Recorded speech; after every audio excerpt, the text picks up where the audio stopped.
Et alors, par contre, je ne sais même pas ce qu'on va voir parce que est-ce que tu te vois, Lionel? Est-ce que c'est la bonne hauteur? Pour le tableau, oui. Pour le tableau, oui. Oui. D'accord. Bon, bah écoute, voilà. Bah, écoute, Lionel, je ne sais pas pourquoi je suis encore vaincu par la technique, mais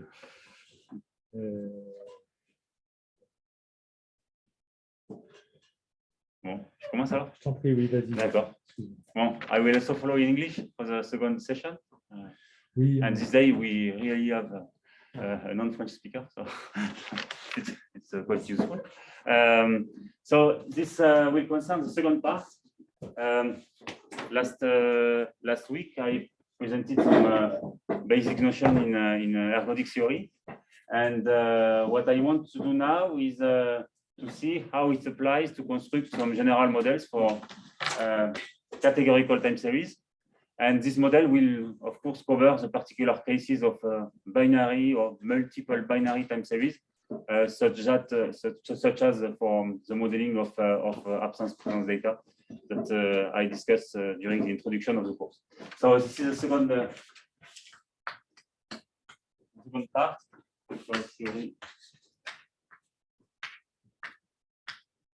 For some categorical time series that will be autoregressive.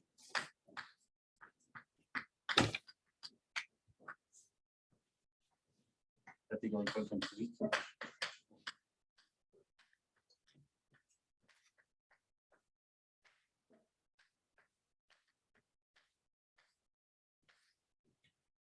So I will use a specific framework. So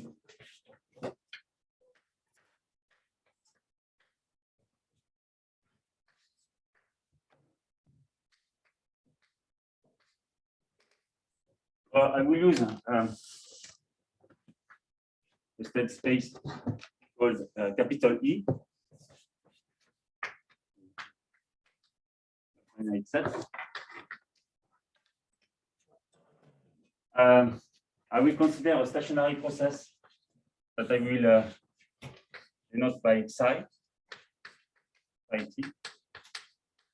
It will be a stationary process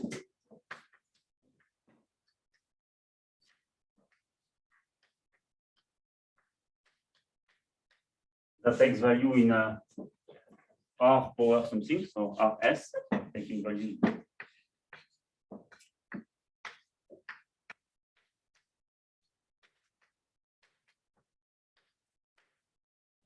Rs, and I will use also the framework of iterated random map.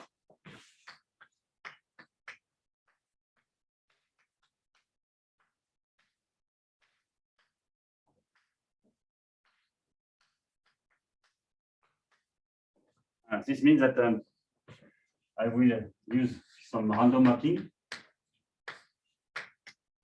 that acts on the finite set E, such that ft of y is simply given by the function of y and of psi at time t. And what is the aim? The objective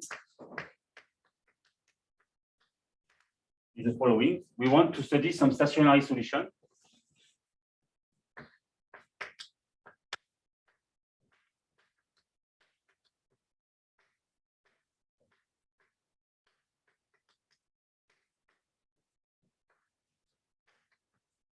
of the equation, so the recursive equation, yt is equal to ft y t minus 1. So for t being a positive or a negative integer.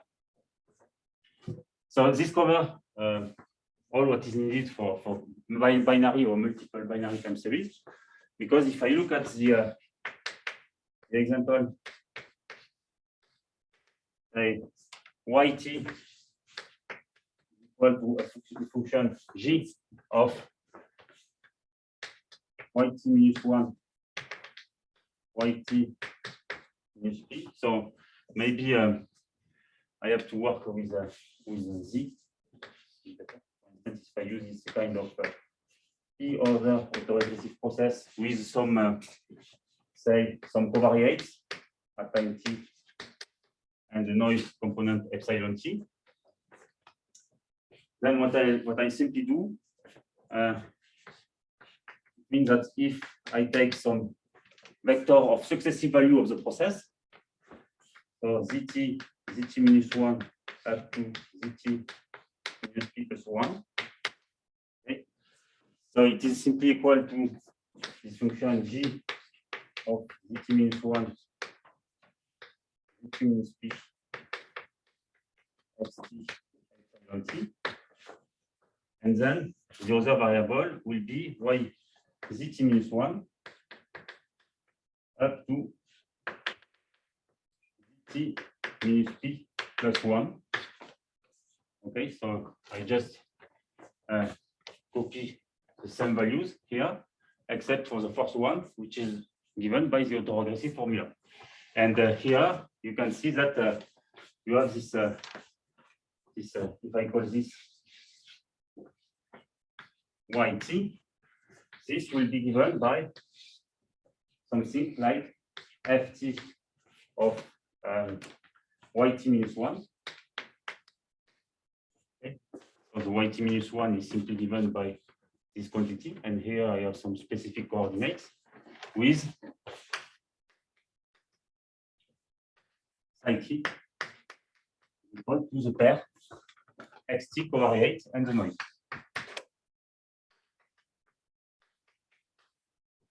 So when you have this kind of autoregressive structure of order P, by a vectorization step, you can go back to an iteration of order 1 with a map Ft that depend on some random quantities.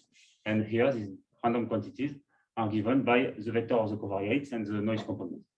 Okay. So this will recover, of course, what we need. So this is for the introduction. So I will just discuss first the existence of stationary and ergodic solution.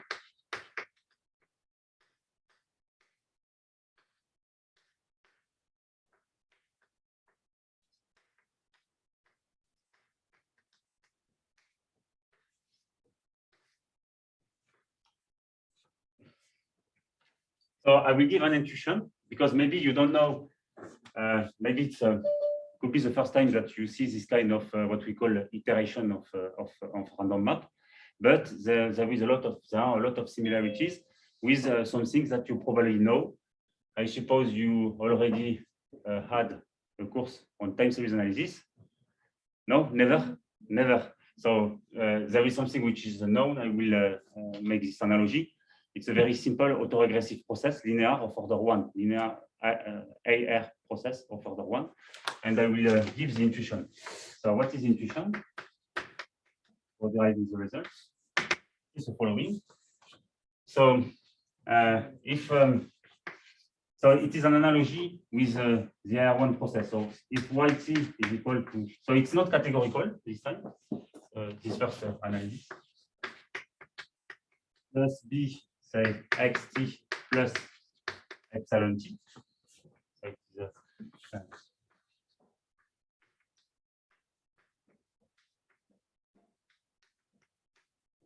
autoregressive linear process.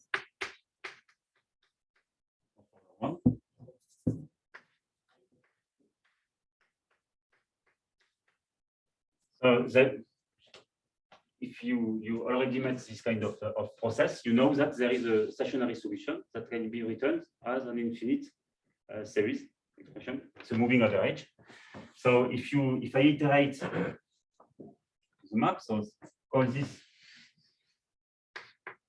ft of yt minus 1, and if you iterate this map, we find that ft,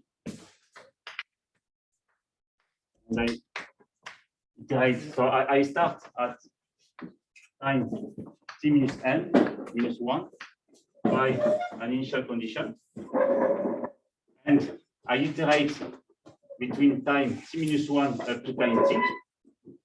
And in this case, I will obtain a over n plus 1 y plus the sum of a between 1 and n plus 1 of a j over minus 1 times x. So I don't see j plus 1 plus epsilon 1, like this. And you know that this will converge when n goes to infinity towards the classical solution of this kind of recursive equation, which is the sum. So the convergence will be almost sure. Towards the infinite series.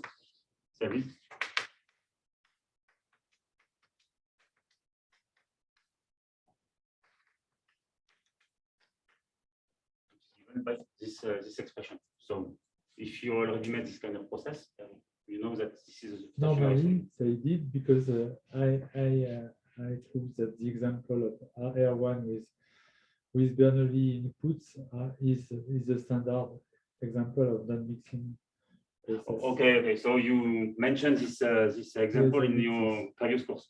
Yes. So it's a perfect transition. Okay, so the idea is to do exactly the same for categorical convergence, to try to find some limits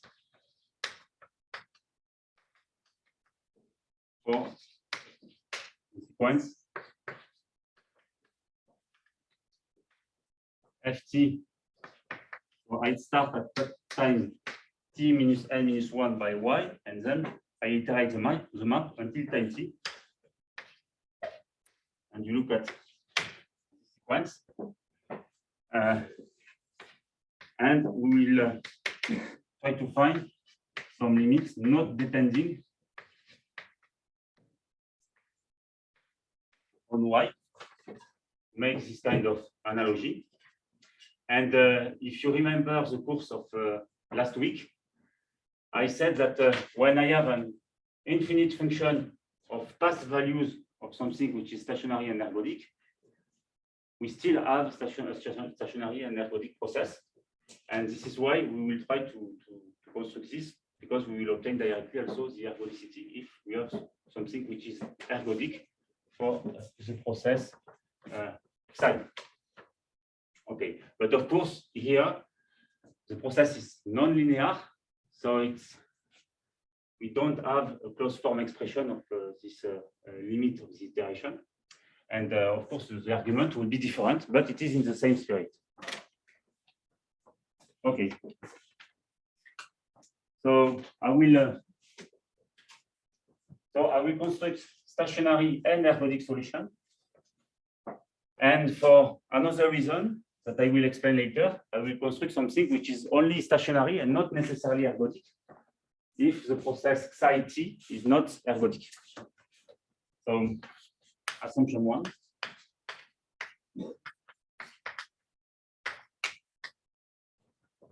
So there exists an integer positive such that the probability that the cardinality of, I will explain what I mean.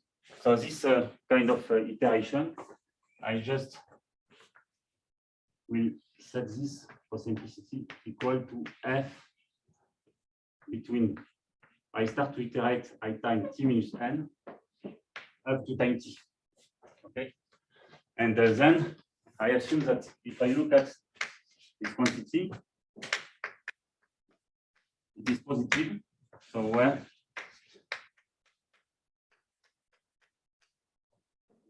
cardinality of F, so it is a cardinality.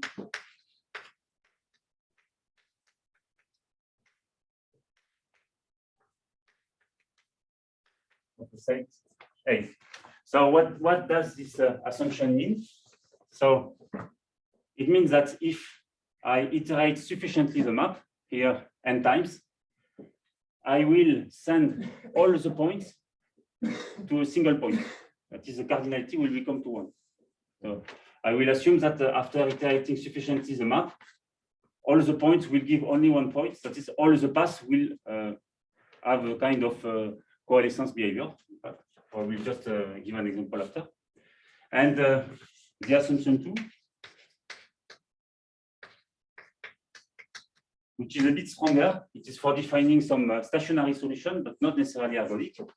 And it will be the existence of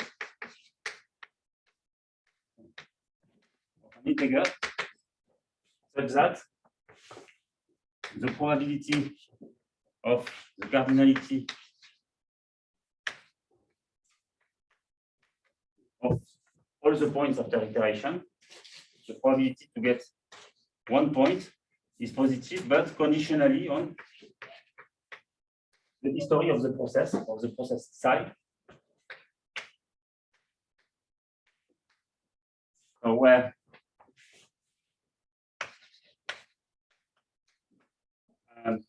the F0 is simply the sigma field generated by psi j for j, voilà, we put non-negative.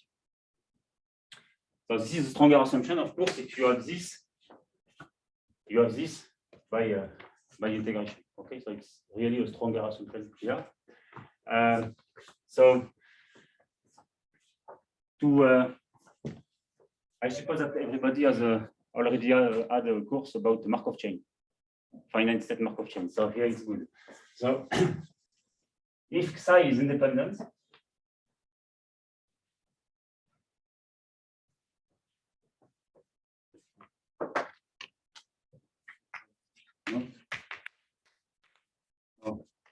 if psi is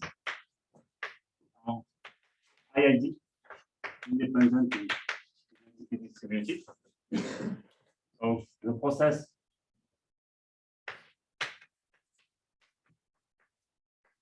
YT is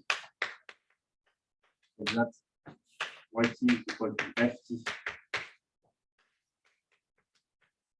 YT minus 1, define a Markov chain, define a finite state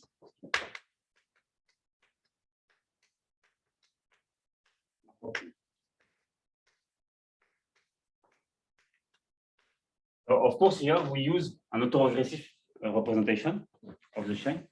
And what does this assumption mean?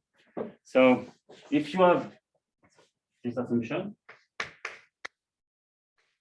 note that the probability that the cardinality after iterating n times a map, the random map, is equal to 1. So it is simply the sum over I in E of the probability that F1n of E is equal to the singleton I. Okay, so one of them is automatically positive if we work under this assumption.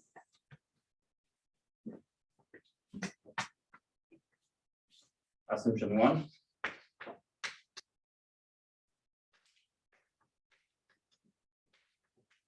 Right, this I should be so that the probability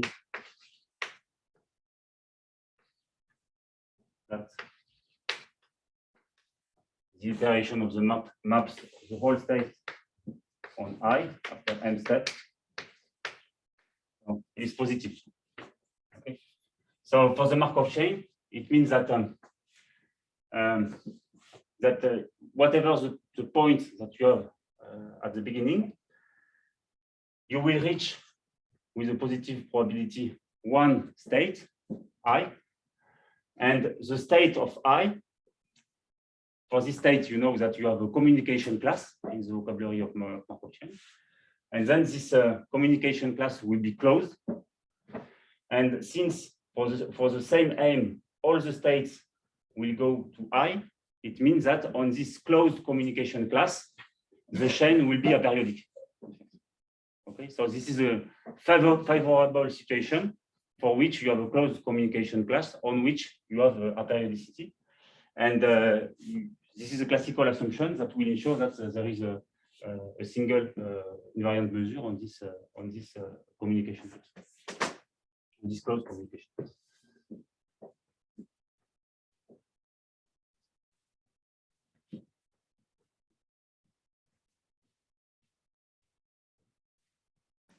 And then the first result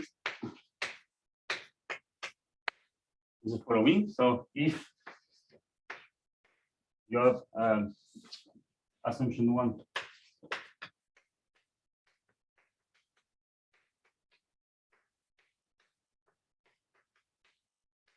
all true, there exists a unique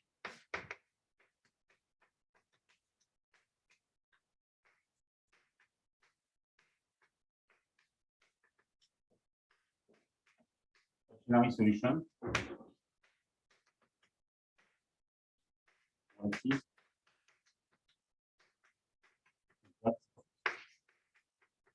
Yt is equal to ft yt minus 1, and yt is equal to the limit of the iteration.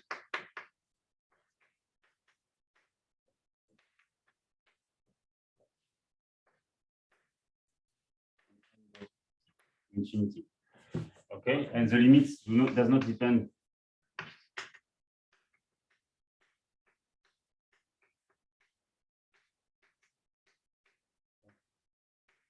non-depending on y. And the process is also ergodic because one can see that the solution writes as an infinite function or function that depend infinitely on infinitely many path values of the psi. And this automatically involves the representation for a representation for which we have ergodicity. More of that.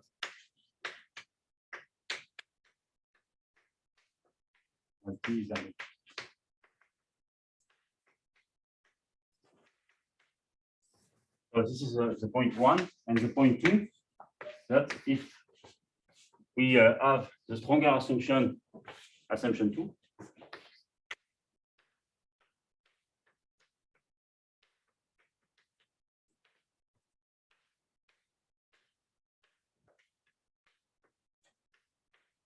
so without necessarily the ergodic property for psi t,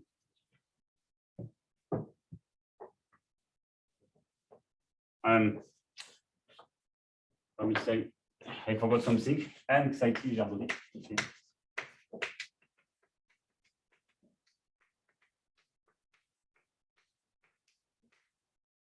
And here, this.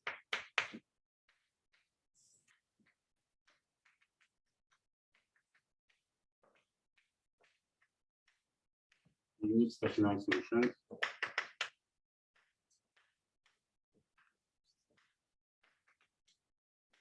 With yt is also equal to the limit and goes to infinity. And the limit does not depend on y. It is a second case.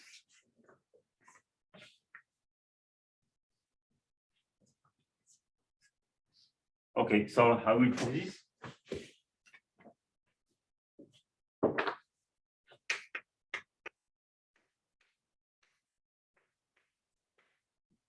So the key point of the proof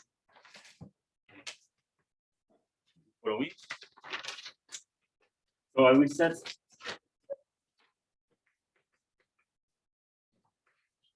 point t an integer which is fixed,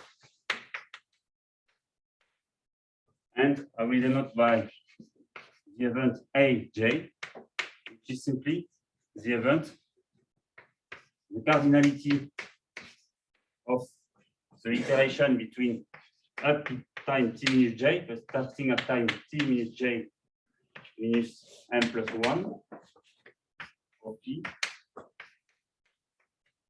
is equal to 1. And of course, this kind of event, it is simply a measurable function of what?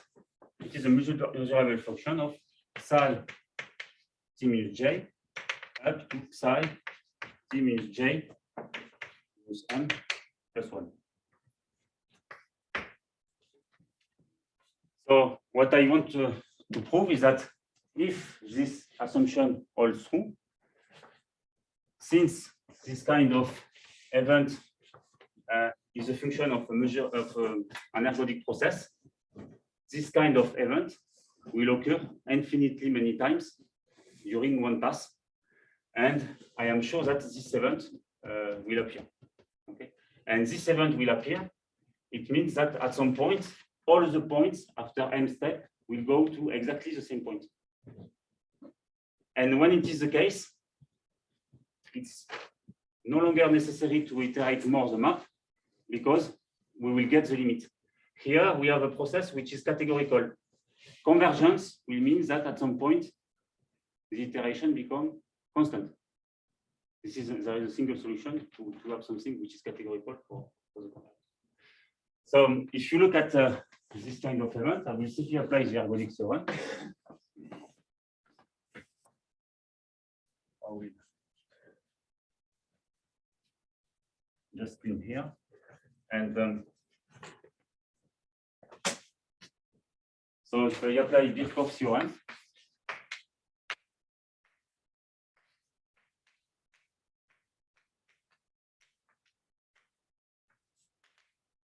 it implies that 1 over n sum of j between 1 and n of 1 if the event aj appear, it will converge almost when all goes to infinity to the probability of A0, which is simply the probability that the cardinality of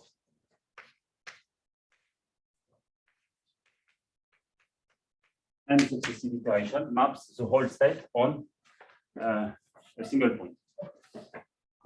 And then this is positive. So if you look at the sum of j between 1 and infinity of the variable, of the Bernoulli random variable, which is equal to 1 if this aj is realized, it will be equal to infinity. Okay, and the consequence of this is that if I look at for a specific omega, so let's so if you look at if the binary variable equal to 1 for the event aj, it means that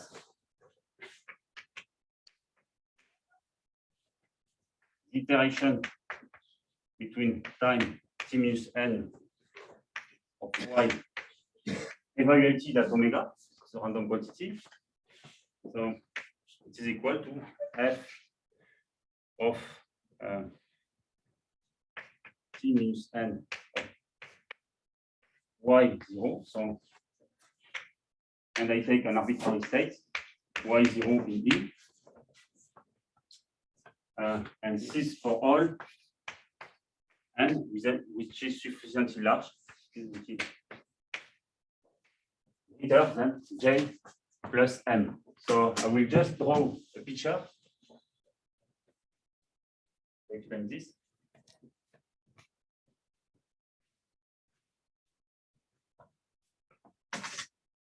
So let's do a picture with n is equal to 1. So imagine that here I have 3 states. I am at time t minus j, So, here I am on T. Okay, and what will happen? Time mu j. In fact, all the points. So here, imagine that I have state 1, state 2, and state 3. So all the points we map to the first point, for instance, and then after you have the end of the path until time t. But when this event will appear in the sequence, you are sure that it will be after m iteration, but here m is equal to 1. It means that all the iteration before will go through a single point at time t minus j. Okay, and it's not necessary to iterate further in the past because you are sure that whatever the situation, it will go through this point. And then the limit to the iteration is given at this time t minus j. It's not necessary to go further in the past. You already obtain the limit because after it is constant. After this time.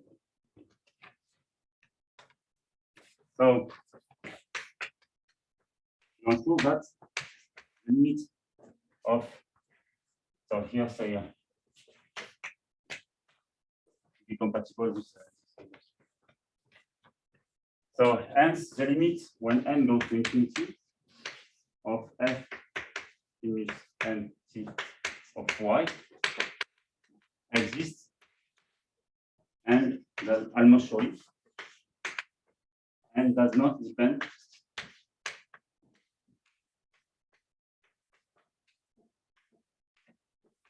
on y, state y in the state space. And of course, this can be written as a measurable function of psi t minus 1, and so on. So simply because it is a function that is defined by a limit, okay, but it defines a measurable function on the whole path of the sequence of the psi variable. So of course it is stationary and ergodic.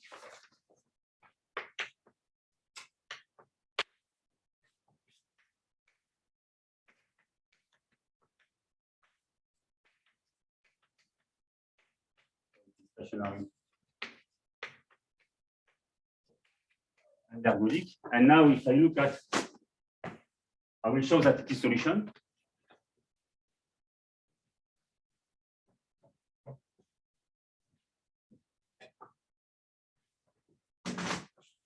So if I look at yt plus 1, which is equal to, so it will be the limit of f iterated between time t minus n, so yes, t plus 1 minus n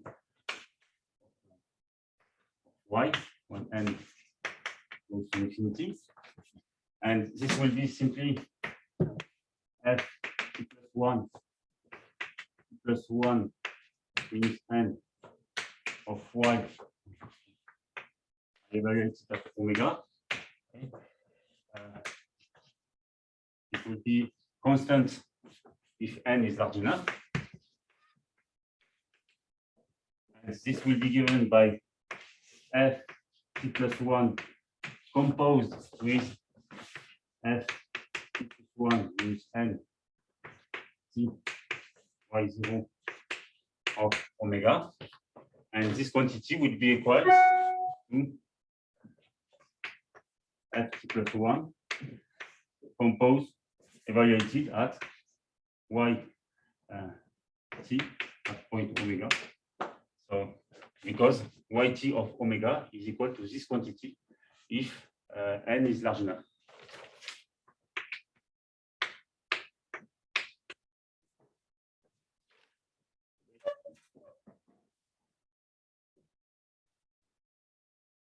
So, and from the uniqueness, You can do it on the exercise. Uniqueness. This is a very simple exercise. So try to find if you have another stationary solution, automatically the stationary solution, you can show that it is given by the limit of the iteration. So you can try to do it, and then we find that automatically it is the solution that we already defined. So what to keep in mind for this kind of thing? It's quite simple.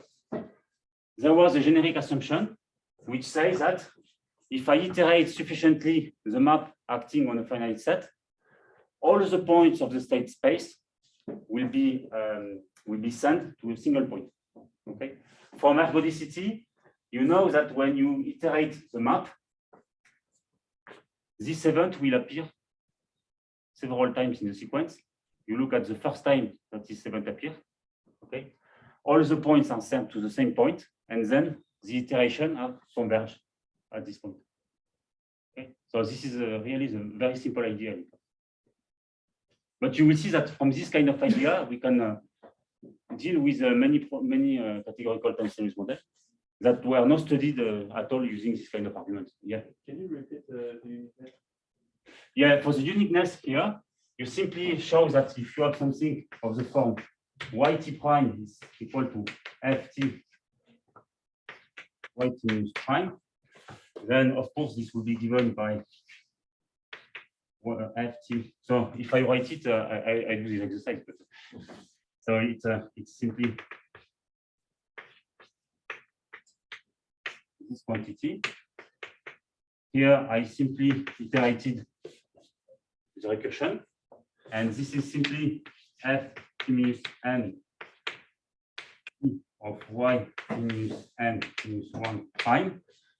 And you know that if for a given omega, you know that if n is large enough, this will be constant, okay, and then this will coincide with yt, okay. Even if here it is changing, after you know that for any point y, you obtain exactly the same value, okay. So at some point, this quantity is constant and it is equal to yt. So there is no other solution. This is the idea. Now I will do it in a stationary, but not necessarily ergodic case. This is the second step. So it's exactly the same idea.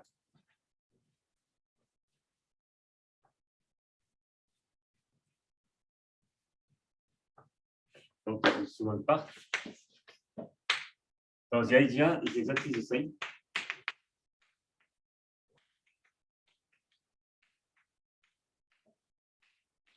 So what we want to do,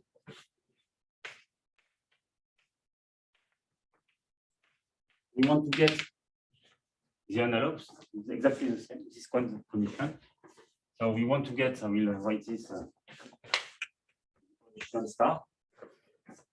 So we want to get star. But here, the difference is that if I apply the Birkhoff theorem,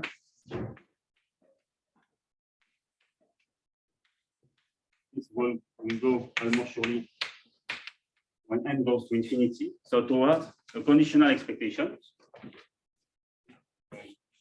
we go to the probability that cardinality of f t minus n plus 1 to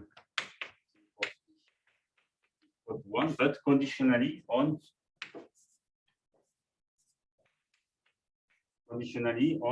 psi minus 1 of the invariant sigma field, where I demand that I simply set of measurable capital I, so such that sigma minus 1 of I is equal to I, and the theta is the shift operator.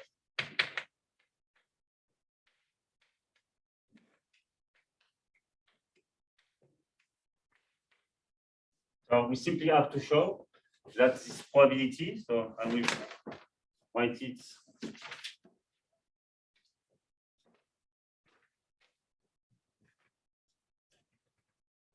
we will define. So we want to show that this quantity is positive.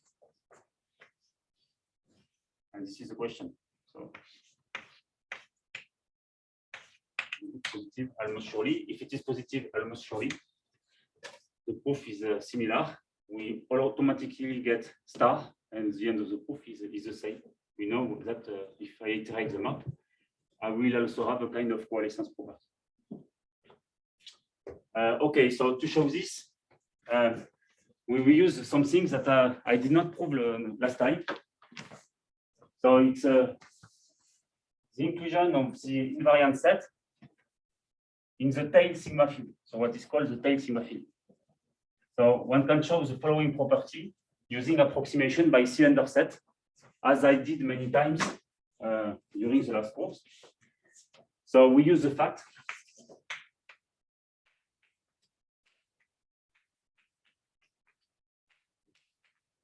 that the event psi, so I remind that psi is simply the whole sequence. So psi is an invariant set. So is an element of the tail sigma field, which is sigma field generated by psi j.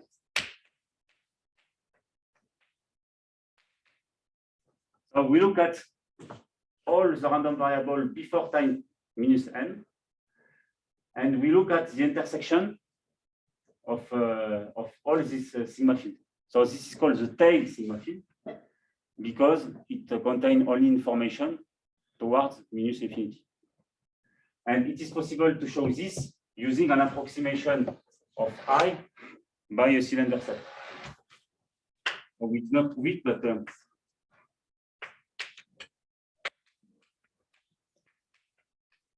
it is possible to prove it.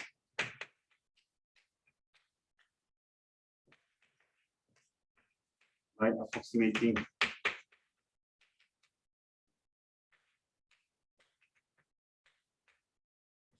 I by the cylinder set.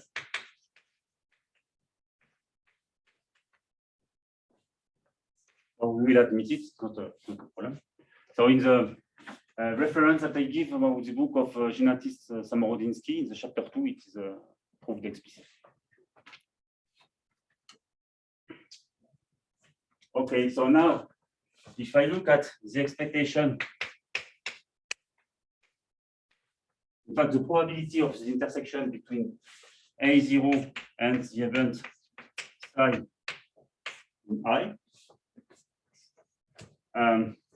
So since this event is contained in the tail sigma field, automatically I can take the conditional expectation of P of A0 conditionally on, so here it's conditionally on F minus J minus M.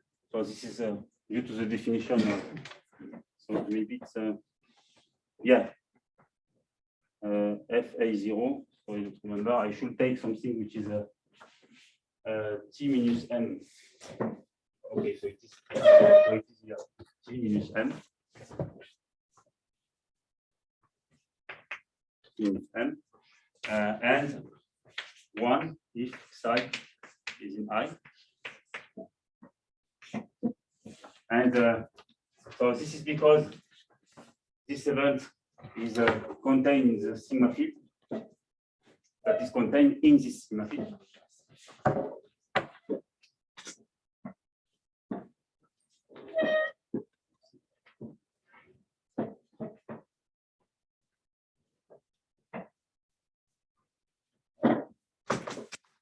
So this is a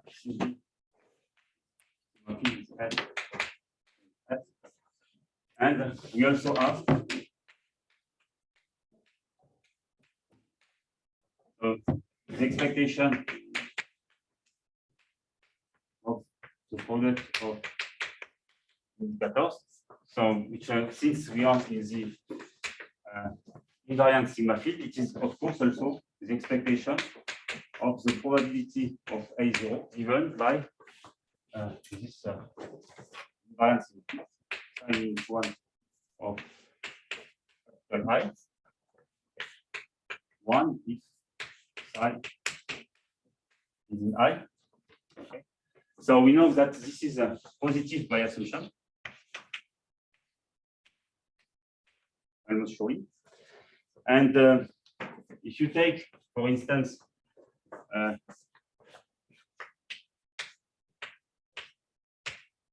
so you simply take I such that psi is in I is simply equal to the events P of A0 given psi minus 1 equals 0. Okay. So if you apply this to this event, so it's already possible. This is measurable with respect to the invariant sigma field. So you know that automatically there exists an event I which satisfies this kind of condition. And if you take this event, of course, here you will obtain 0. And if this quantity is equal to 0, that one is also equal to 0. Okay? And it means since that one is automatically almost surely positive, it means that the probability of this event is equal to 0. So we get probability that psi is in I is equal to 0, which means that this variable, this conditional expectation, is almost surely positive. And if it is almost surely positive, of course, infinitely many times, we will get this event. Okay, so the proof at the end is exactly the same as in the first part.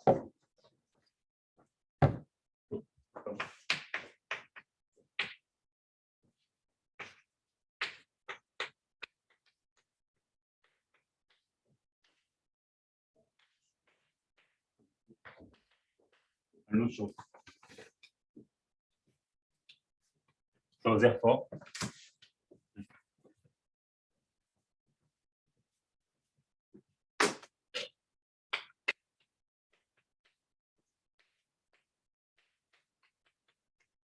the condition star.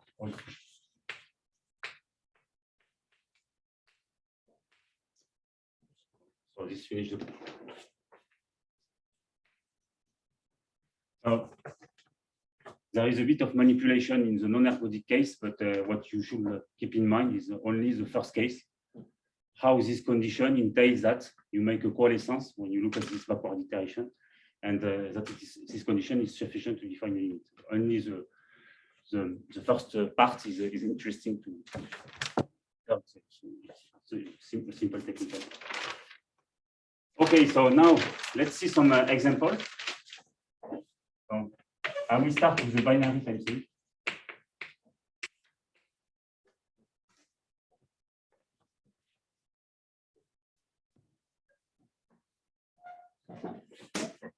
So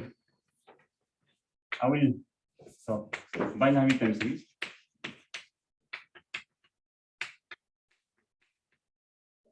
So here it's interesting to study the absence of the presence of one species for the time. So yt is equal to 1 if a linear combination of past value of the absence presence plus, so this B prime is simply the transpose of B if I assume that B is a column vector.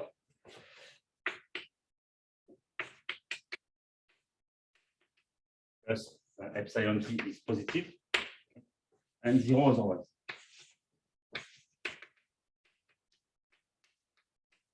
So I remind that when epsilon t has the Gaussian distribution, it is called the probit model, and when epsilon t has a logistic distribution, it is a logistic regression. So, but later it's a time series version with an autoregressive logistic regression, an auto-regressive logistic. Okay, so I will directly prove the assumption 2 here, and we assume that epsilon t has that is a noise, has a full support.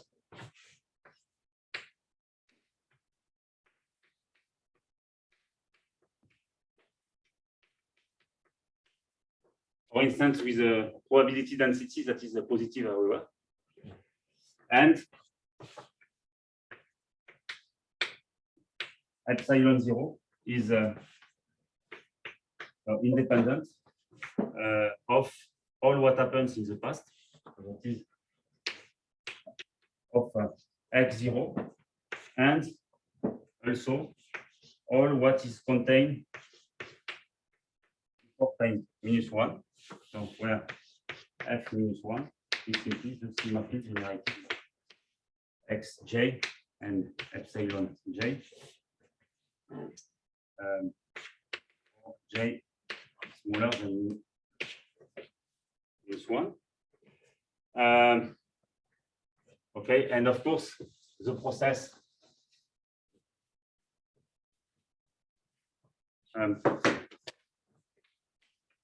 epsilon t and xt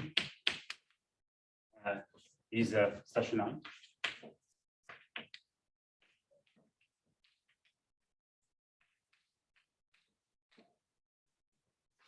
So in this case, all the assumption 2 is satisfied.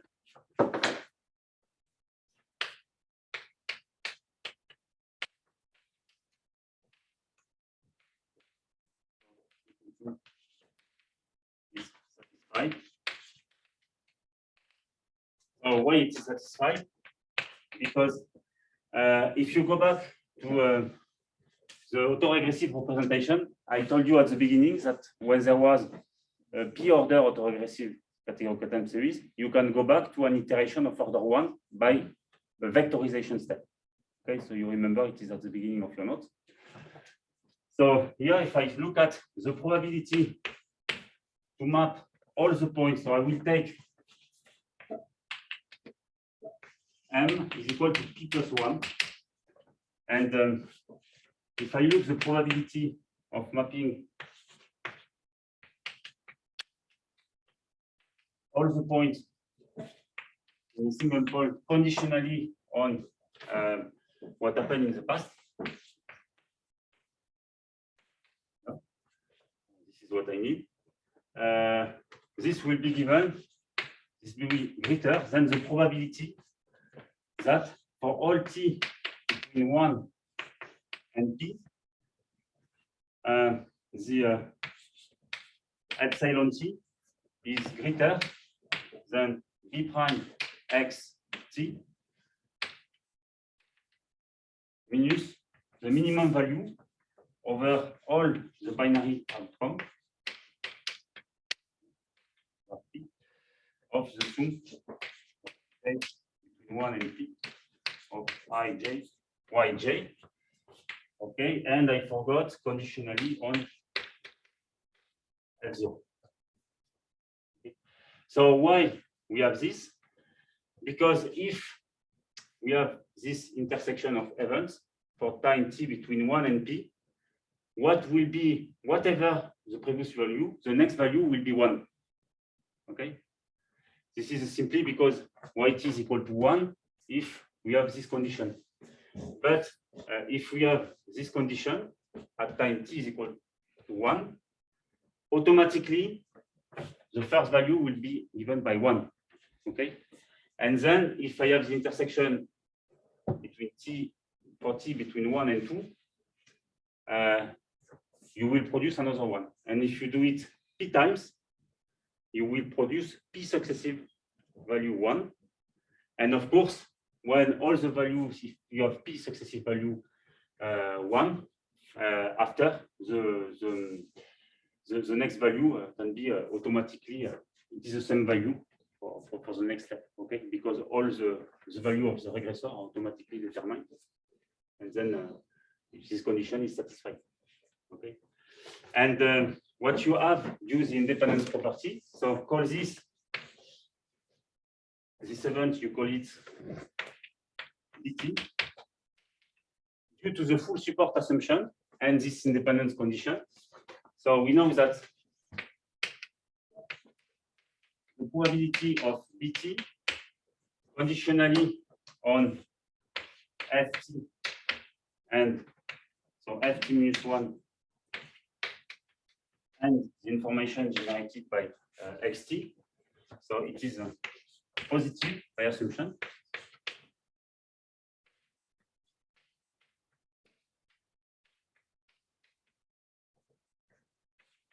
As an exercise, you can show that it implies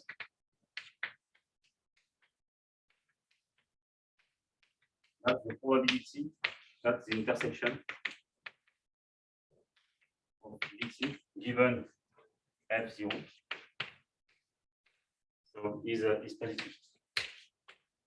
So at each step, the probability of this event conditionally on the past values and the value of the actual covariate is positive, and automatically by successive conditioning, you can show that the probability of the intersection conditionally on the past information is positive. So you can simply use an induction argument. This is an exercise if you want.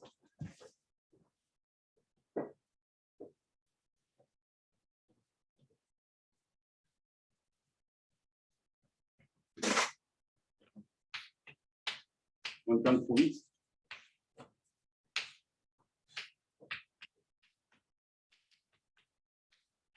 By induction.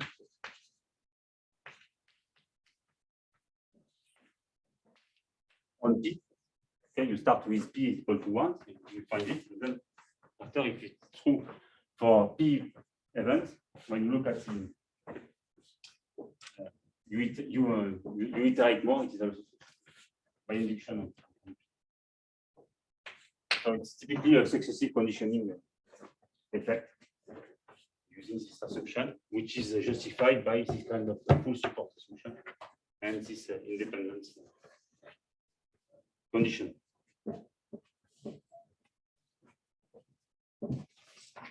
Okay, so what you simply have to keep in mind is really simple. If you make a very general assumption of full support distribution with suitable independence property, okay, you let enough flexibility to the process to visit, for instance, 1, the number of times that you want, and then you can automatically generate P successive value 1 on the trajectory. And when this condition occurs, automatically you have assumption A2. So whatever the history of the process, the probability of generated P successive value 1 is equal to is positive. And then this entails that you at time P plus 1, automatically you generate the same point. And now, if you want to generalize to the absence presence data for several species, it is exactly the same idea. So let's consider the extension.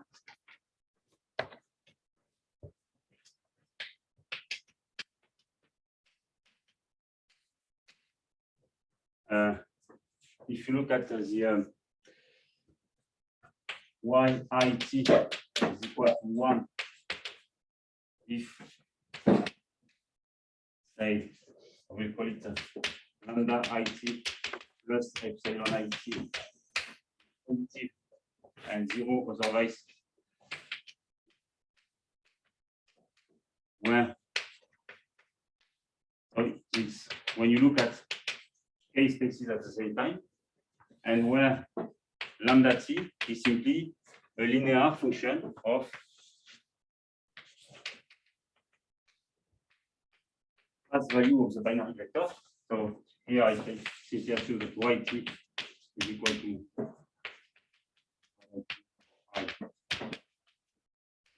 okay.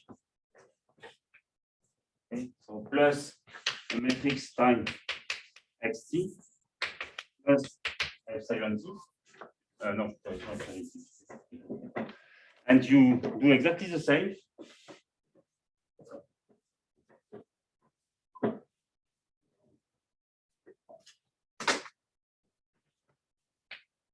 So we use the same assumption.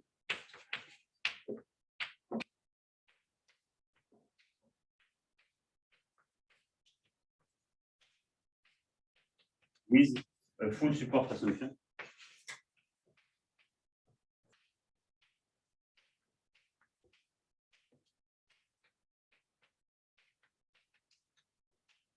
For the multivariate distribution of the noise. For instance, it works for if you have a Gaussian noise.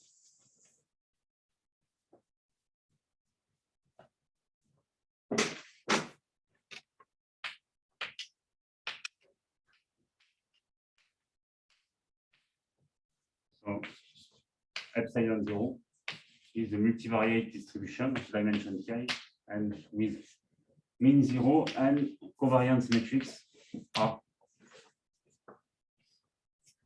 non-degenerate. Okay, so the arguments are exactly the same here. Since you have a full support assumption and you still have this kind of independence condition, you let the possibility that whatever the previous value, you can generate, for instance, some vector y, for which all the coordinates are equal to 1 at the same time. And you can let this possibility an arbitrary number of times. So there is a positive probability that some yt will appear with all the components being equal, for instance.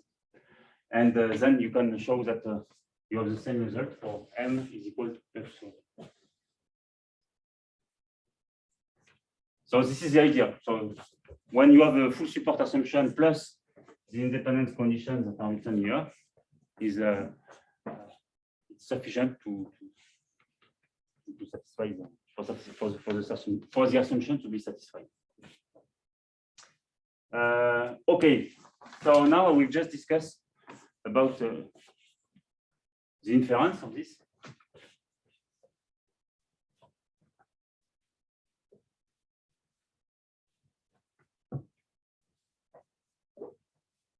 So this is, I don't know what time is it.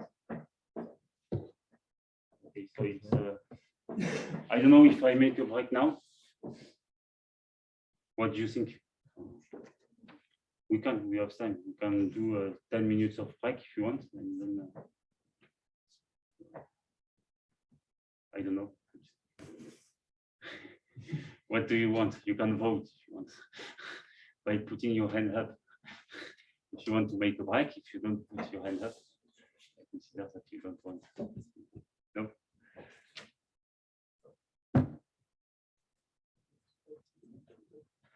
Yes, I think a small break maybe. Yes. Okay, so yeah. Right? Yeah. Yeah, for me also it's more convenient.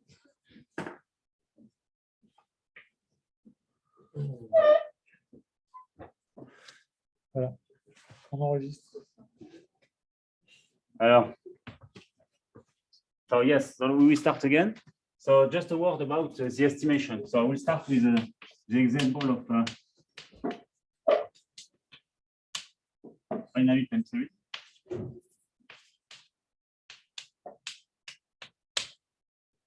So with yt is equal to 1, because this is written on the other, just here, so, but I will copy it again. So if the sum between 1 and p of yj, y2 is j plus a linear combination of the covariate plus a noise is positive, and 0 otherwise. So if you look at this, so the probability that, so epsilon t here will be Gaussian, for instance. So I use a parametric model. It can be a logistic, but it is exactly the same idea for deriving an estimation method. So the probability. Attends, mais c'est vrai que l'image est inversée. Et ouais. Et la dernière fois, ça t'avait pas fait ça quand j'ai pas regardé. Est-ce que c'est juste dans la projection ou est-ce que j'espère que dans l'enregistrement, c'est pas ça? Non, il faut. C'est la caméra. Oui, il y a un truc à changer, non? Sur l'orientation. C'est pas ça? Je ne suis pas sûr. Moi, je pense que c'est dans le vidéoconverteur qu'il y a un problème. Non, mais ça fait pareil pour le truc là. Ça fait pareil pour le tableau. Ah ouais, merde. Je pense qu'il y a un truc à. Qu'est-ce que ça Ouais, je pense, ouais. Putain, je sais pas comment ça serait. Attends, j'arrête une seconde. Ok. Okay, so it records or not? Yeah. It is recording? Is it recording or not? Yes. Yes, it is recording. It was So, a very difficult exercise for Yeah. you Yeah. to write in the inverse sense. okay, so did you see the likelihood, the conditional likelihood estimation? Did you see likelihood estimation in your course? No, likelihood estimation? You don't know. What is it? Maximum de ressemblance. Oui, ça vous connaissez. Donc, here we have an expression of the conditional probability. It is on this binary time series example. The probability of getting 1 at time t, conditionally on yt minus 1, yt minus p, and the covariate. It is simply given by, so if epsilon t is Gaussian, minus epsilon t is also Gaussian of mean 0 and variance 1. Okay, and I use the other independence assumption, and then this is simply phi of the sum of j between 1 and p of ij yt minus j plus b prime xt, where phi is simply the CDF of the Gaussian distribution, that is the integral between minus infinity and x of exponential minus z squared divided by 2 divided by root of 2 pi, and you integrate with respect to z.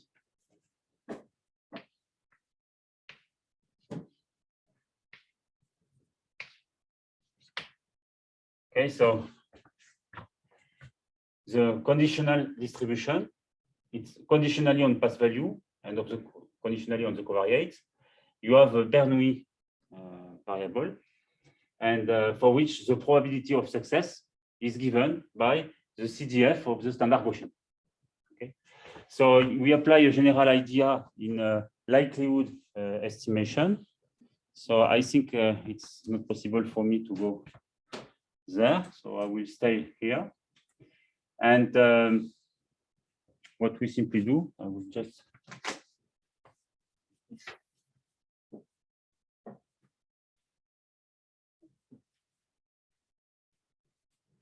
so this, we want to estimate the unknown parameter. So I put the letter theta here, where theta is equal to the vector A1 up to AP. All the coefficients in B prime, so it is a number of components depending on the dimension of the covariate, and the sum. Okay, and we define the conditional log likelihood. So imagine that we have only y1 up to yt and x1 up to xt that are observed. We simply define the following criterion, which is the sum of the conditional probability. So I will take the log of this density, so the sum between t is equal to p plus 1 and t of y t phi of the sum between 1 and p of ij yt minus j plus b prime xt plus, so sorry, there is a log here. So this is a log likelihood.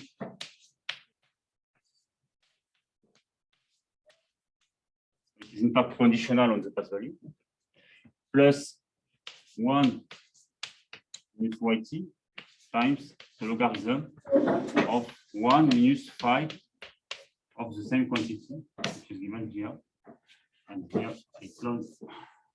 So this quantity.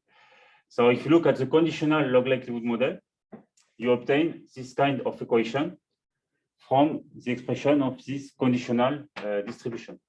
And the only thing that you have to do is to maximize this kind of quantity. Okay. So do you remember the likelihood in the estimation of in the Bernoulli case? Okay. You observe some Bernoulli random variable and you apply the likelihood method. It is exactly this kind of likelihood method that we have. And it is also the likelihood that we have when we study the estimation of the probit model. How you restrict the A parameter? Here, so to define the stationary solution, there is no condition on the A. There is no condition. So the A can be large. For the likelihood, for the estimation, typically in the theory, you assume that we maximize this quantity over a compact set. So you assume also that there could be a unity root in the autoregressive polynomial.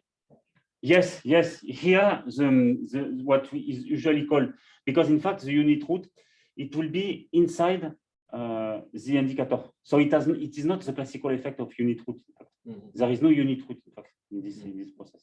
Okay, so for instance, I can think A1 can be equal to 20, and it is not explosive. There is no restriction, in fact, on the autoregressive. But it could be go in a sequence of all 1 or all 0 in this case.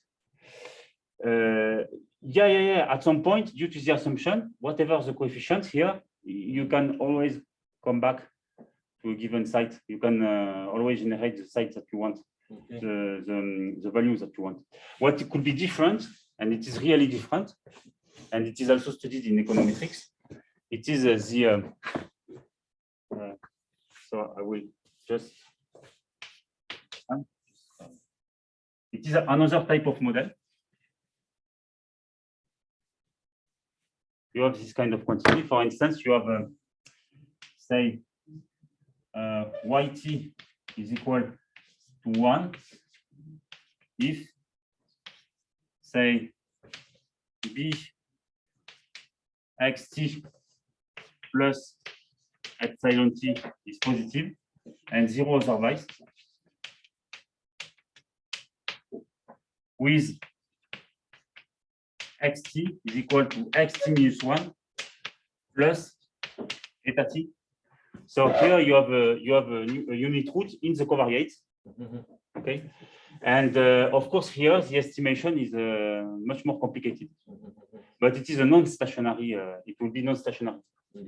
But here I work on the stationary assumption. Okay, I suppose that the covariate are stationary. And due to there is no restriction, but it is completely different of even if the autoregressive parameters are equal to 1, it does not entail some unit root behavior as in the linear. So it will be explosive, the argument of the thing. Yeah, it never exploded. Whatever the value here. I say the argument, not the process. The argument of. Oh yeah, of course. Here you have a different normalization to estimate this kind of quantity. And here you have one paper that deals with this. I think it is a paper by Peter Phillips in econometric theory, and he studies the estimation of B when you have a unit root. It is a paper in econometrica, but of course there is a complex theory, very complicated theory for this. So here we will only work on with the stationary assumption.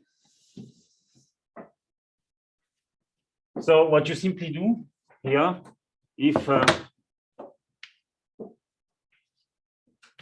the application that from theta associates the log likelihood, log conditional likelihood function is maximized over a compact set, compact subset of, say, R, and the number of parameters is P plus D if xt takes value in RD. Okay, one can show that yes, the resulting estimator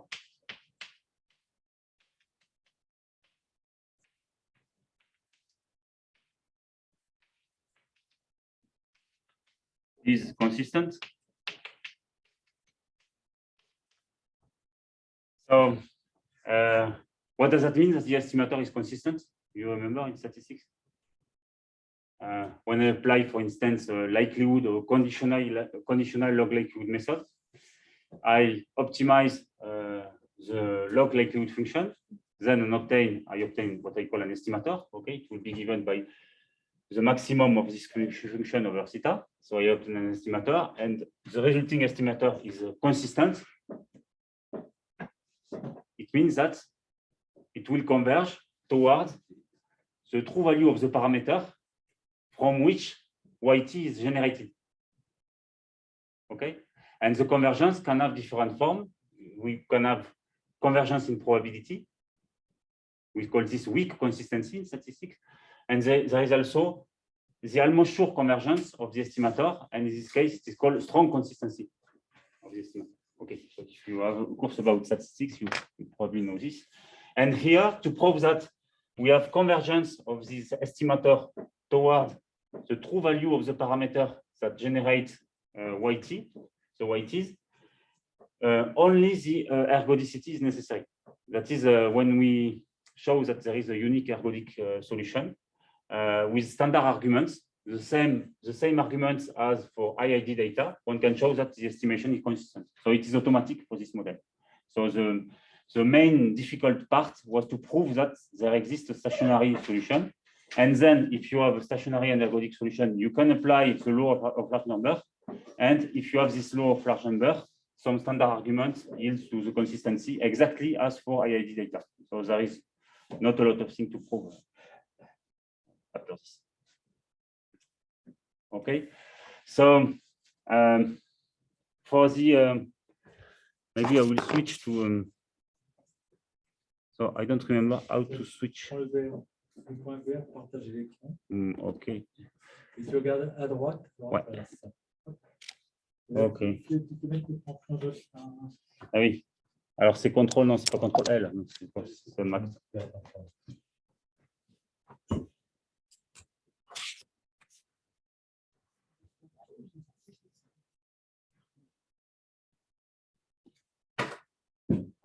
Attends, aperçu. Il faut sortir du. Attends, comment est-ce qu'on fait? Il faudrait aller là. Voilà. Et là.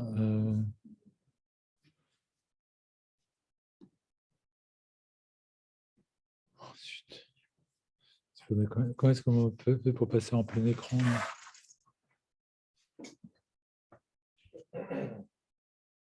Attends, là, il doit y avoir quelque chose quand même. Pouf, pouf, pouf. Peut-être que ça va. Là, voilà. Là, c'est plus grand. Okay. So if we want to do estimation, no, it's not the. Pourquoi il y a l'image au milieu là? De pouvoir pousser cette truc. Okay.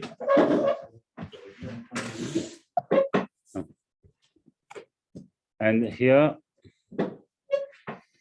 I will show. So when I take the multivariate binary model, things are more complicated.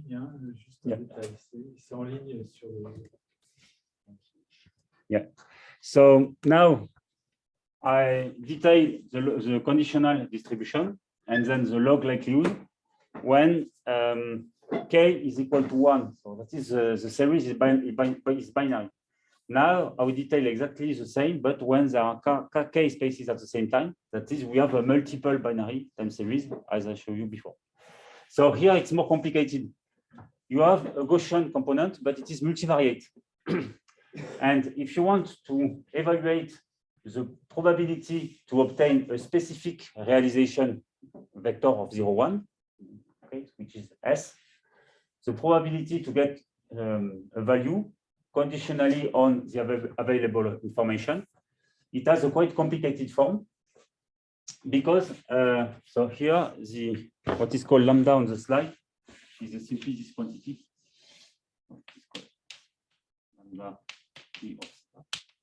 So here it is a multivariate analog, and then when you look at the conditional distribution, so maybe I will just in the model.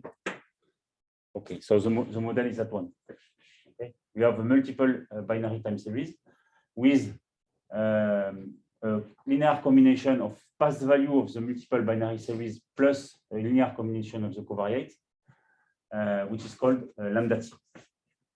And when you have this, if you want to evaluate the conditional distribution, you will have to integrate the multivariate Gaussian density with mean 0 and correlation matrix R over some rectangles. Okay, this is the expression. When you look at this, the probability of getting some 1 or 0 components, okay, will involve a multiple integral with respect to the Gaussian density, and these multiple integrals are integrals over some rectangle that contains some other parameter in the lambda. So you can see that if k is equal to 10, for instance, you have 10 embedded an integral of dimension 10 to compute. Okay, so it's almost impossible, in fact, to estimate. It is numerically costly to estimate all the parameters when you want to estimate when you want to use the conditional likelihood method. As for the binary case, in the binary case there was no problem, but in the multiple case it's really problematic, especially if k is large. So there are some techniques to do it. So this is the analog of what we defined before, but now there are the autoregressive components theta, which are given here in the binary case, but it is a multivariate extension. And we have also the correlation matrix between the noise components to estimate. So there is an alternative solution, is to consider, so what we simply consider, we write the likelihood or the log likelihood exactly as if the epsilon were independent. So we know that in reality it's a Gaussian distribution with the correlation matrix R, but we suppose that the components are independent, even if it is not true, and then we compute the log likelihood. If you do this, the derivation is exactly as for the binary case, except that you will sum over all the coordinates of the series, and you can see that it is exactly the same expression.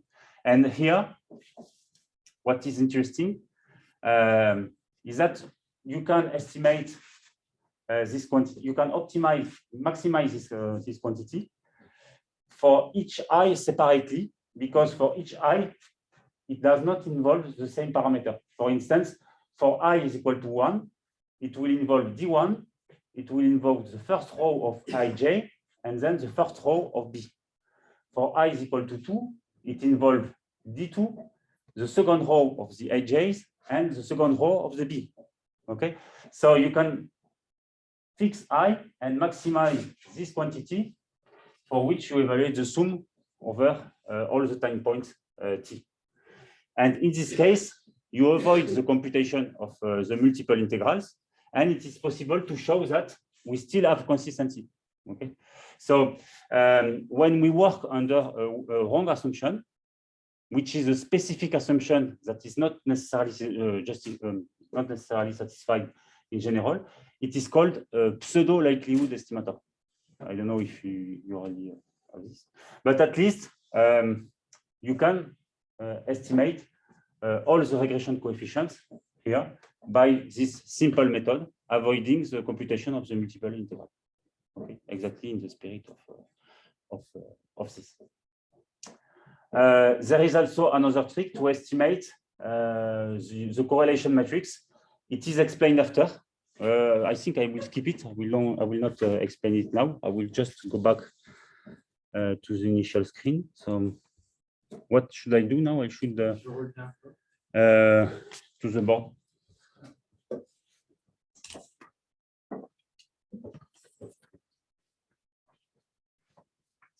And once again, under weak assumption, you can show that the estimation is strongly consistent. Okay, I think we can move this. It's finished. Yeah, for the screen, I will not edit anymore. Ah, okay.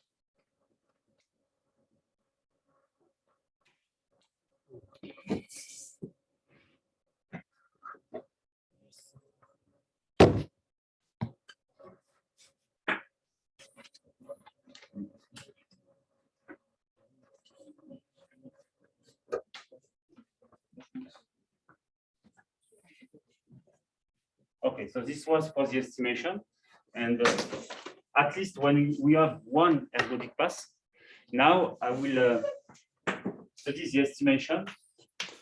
So this is mainly the part 4. What is interesting is really the study of what is called panel data. So in the panel data, we have the following situation. So we have y, j, I, t, which is equal to 1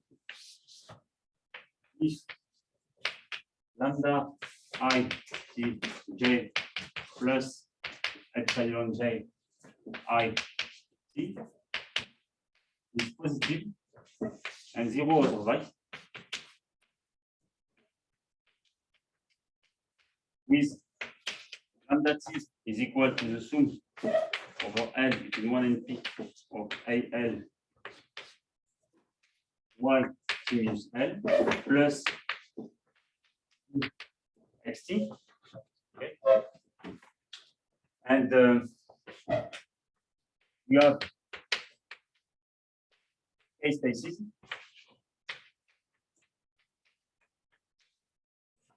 And here, simply, we have this following situation. Okay, we have also n sites.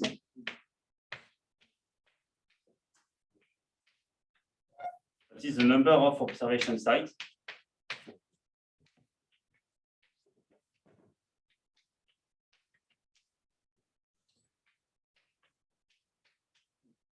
And we have t time points, capital T time points.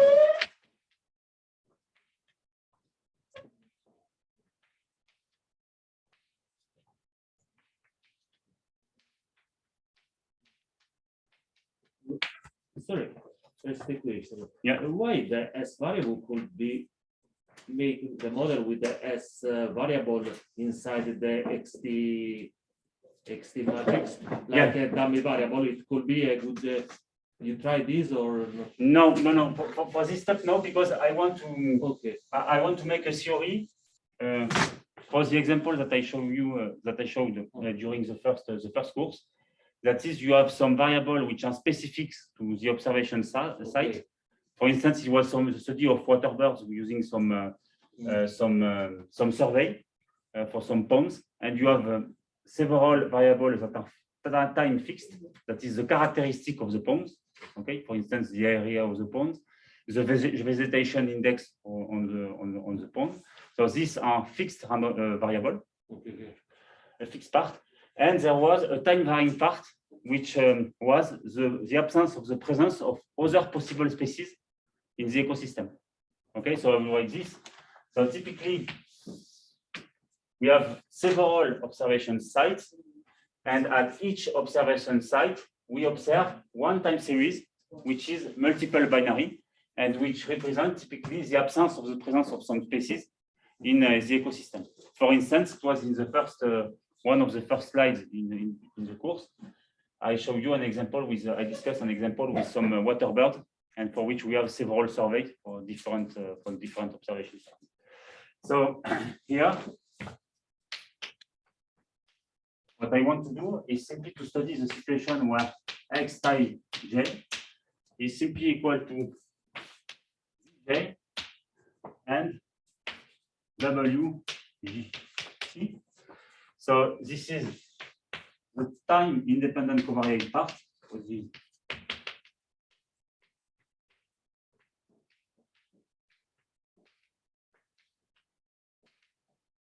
and here it's the time dependent part.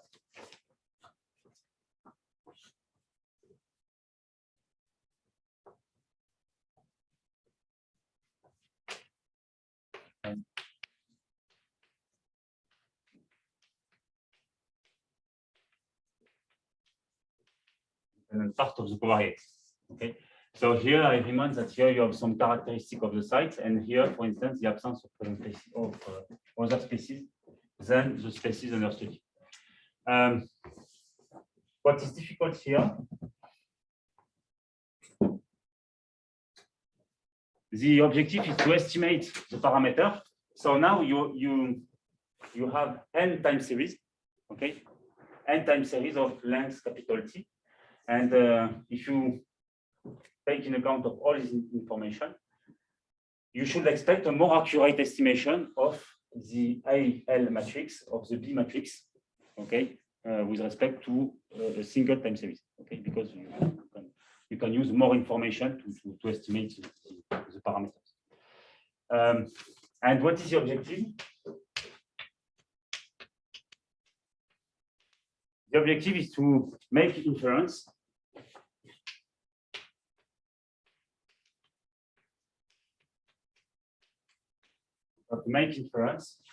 when n and t, when n goes to infinity and t goes to infinity. This is we have a long panel. So this is the objective of this part. And here, what is really important is to get some law of large number. Point.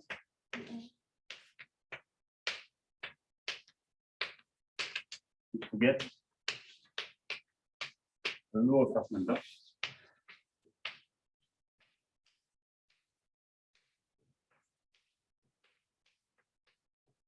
When we have a double index.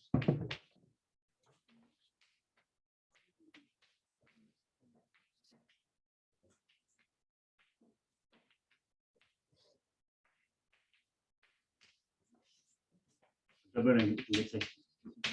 So what does that mean? So it means the following.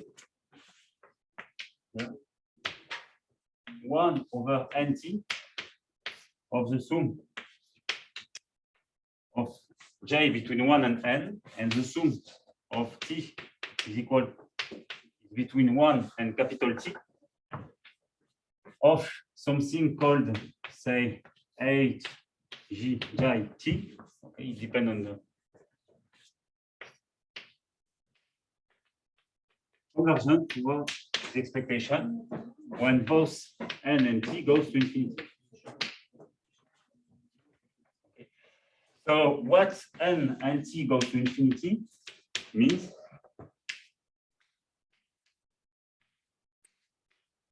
okay, so it means that the minimum n t goes to infinity. Okay.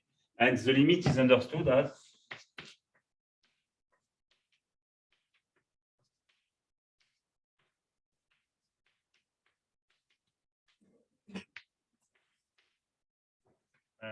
if there exists a positive such that if n is greater than a and t is greater than a, then 1 over nt when double sum f t of omega minus expectation of h11 greater for all positive epsilon is smaller than epsilon. Okay, so this is the double asymptotic, and here is the definition of the limit for this double asymptotic framework. And the goal is to get this kind of result. So I will use something which is the analog of the ergodic theorem, but it is for two indices. So we mentioned the analogy.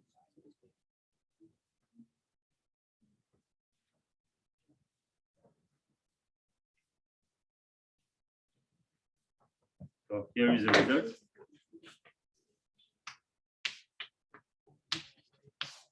So it is an ergodic theorem.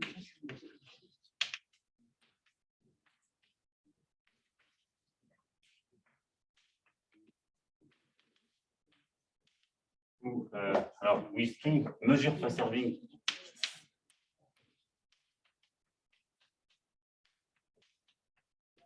transformations.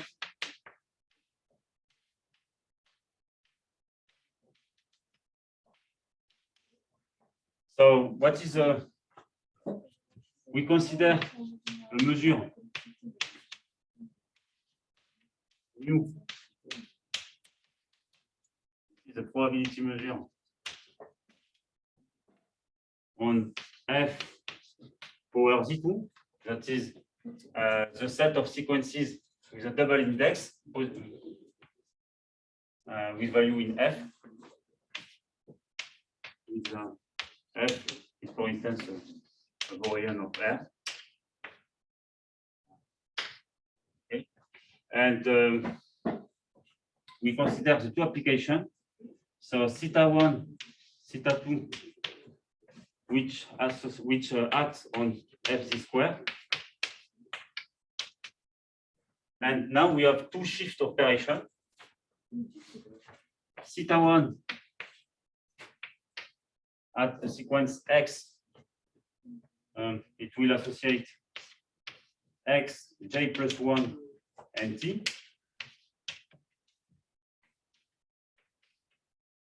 And theta 2 of x, you shift over the other index.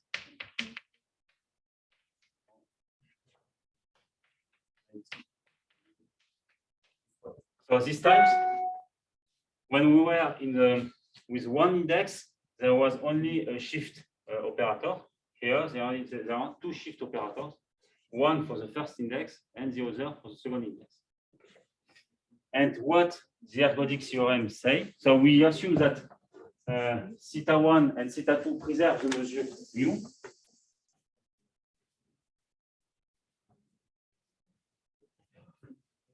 So we assume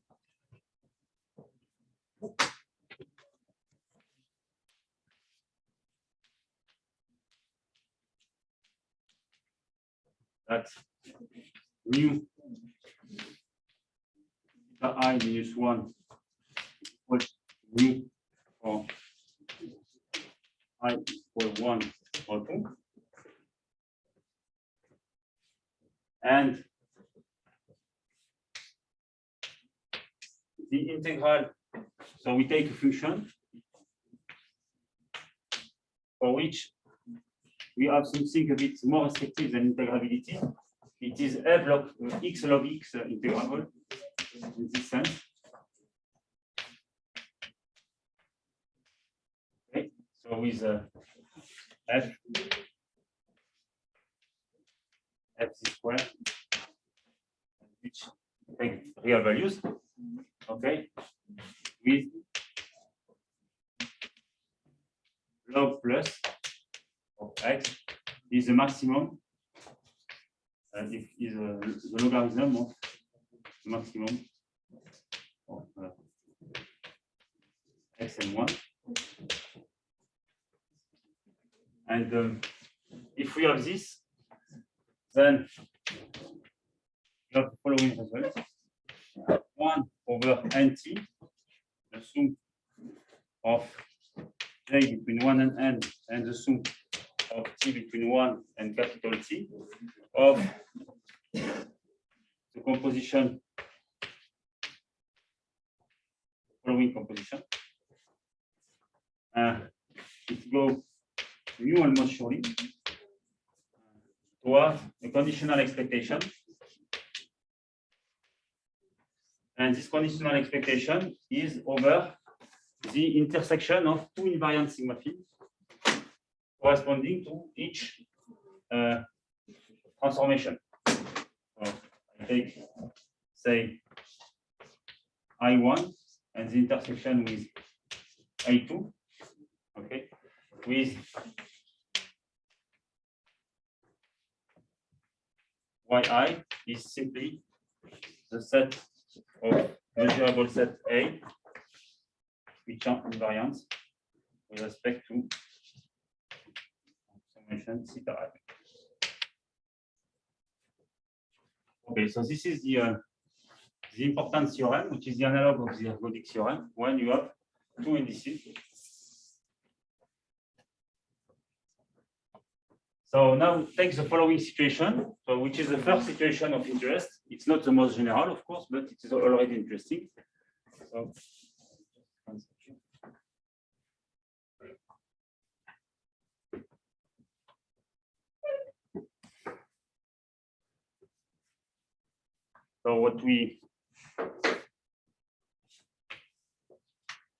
now suppose that we have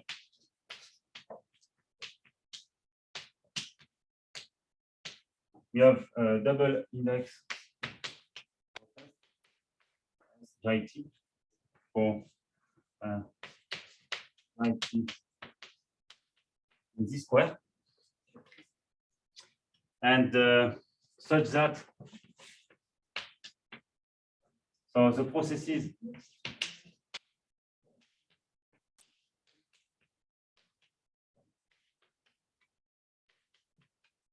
we fix J, they are independent and identically distributed. So across J and S by T over C. So an R stationary.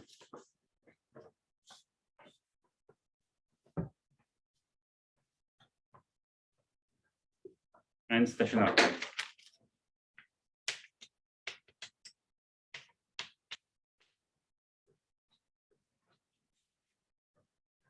In this case,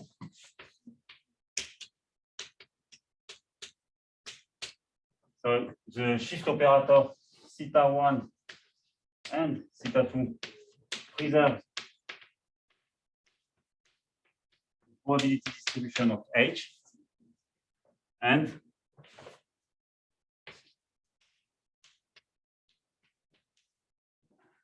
moreover, so if A, so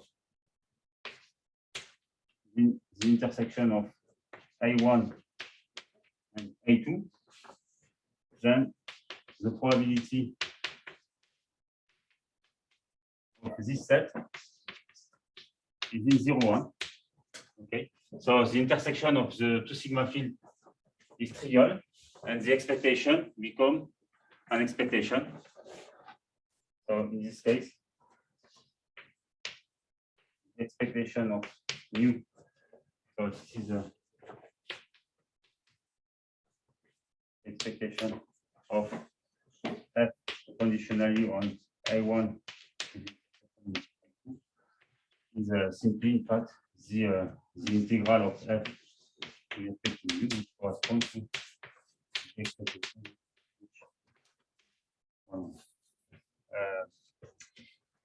Now here it's A for H.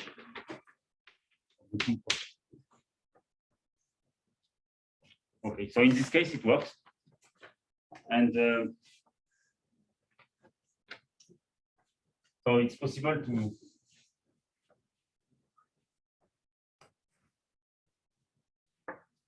prove this.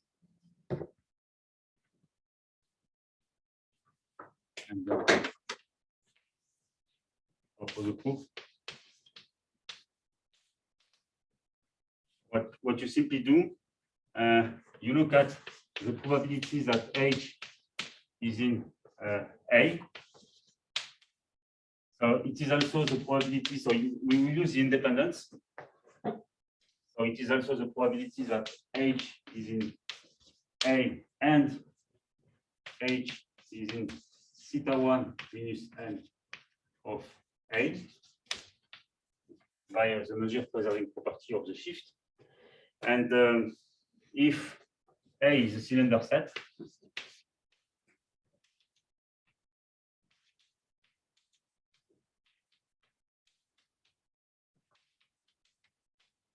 so A is simply the set of X in R T square, such that X, J, T, or J and T between minus, say, minus K and K is in the Borel set C. So this is the definition of the cylinder set when there are two indices. Then, by the independence assumption,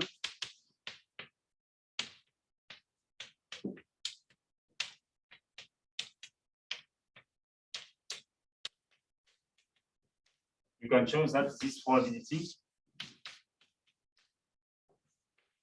of Pn will be equal to the probability of H in A square if n is large enough.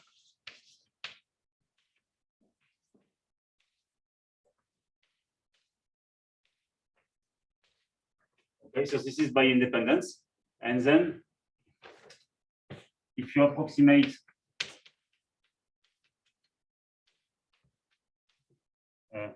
A by a cylinder set,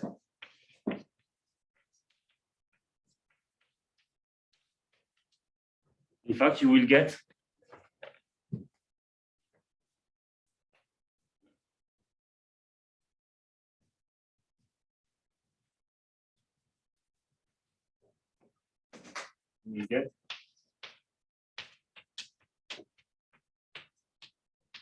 that Pn goes to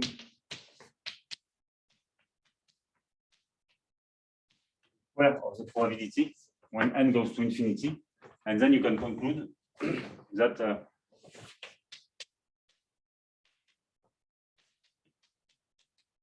probability that H is in the Invariant set is either 0 or 1, exactly as in using the argument that they used during the last course, by showing that we have this probability, this joint probability, this intersection is converging to the product of the marginal probability. And in this case, it's okay. We can use the law of large number for two indices when we have independence across the J and we have stationary process across the time. So in practice, it corresponds to the following example. So take the multivariate probability model.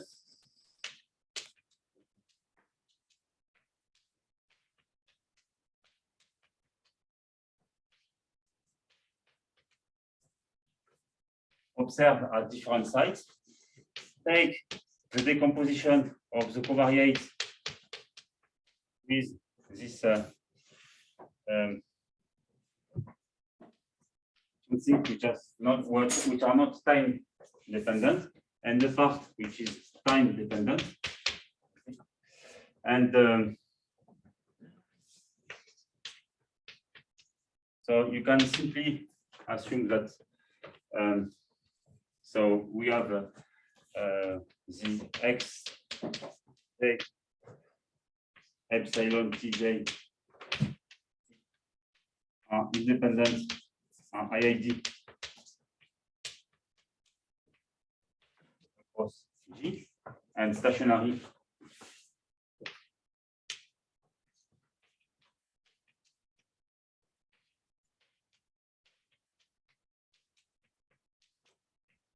across T. And for instance, if you want to have a stationary process, the best way to do it is to get a Zj which is independent of these processes and these processes. It is possible when you have this kind of independence property.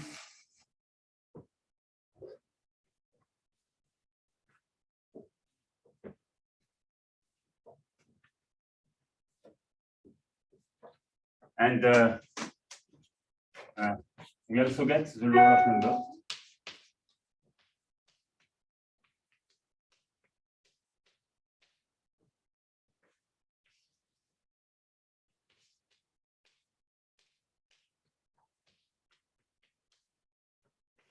With two indices.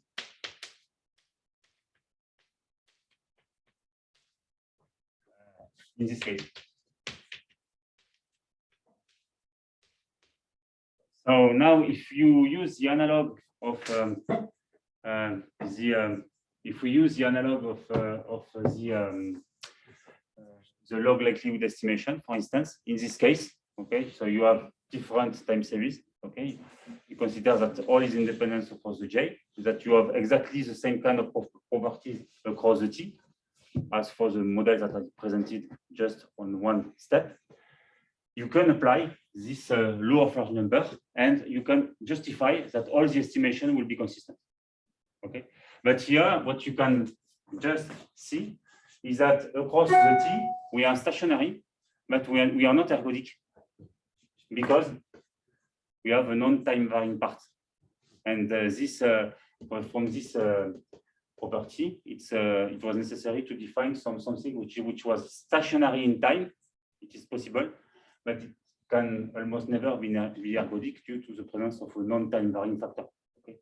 So you can combine information available at different sites with something which are time dependent for explaining the response and something which is time independent. Okay, and with suitable assumption, it's still possible to justify that you can estimate this process in this more general context.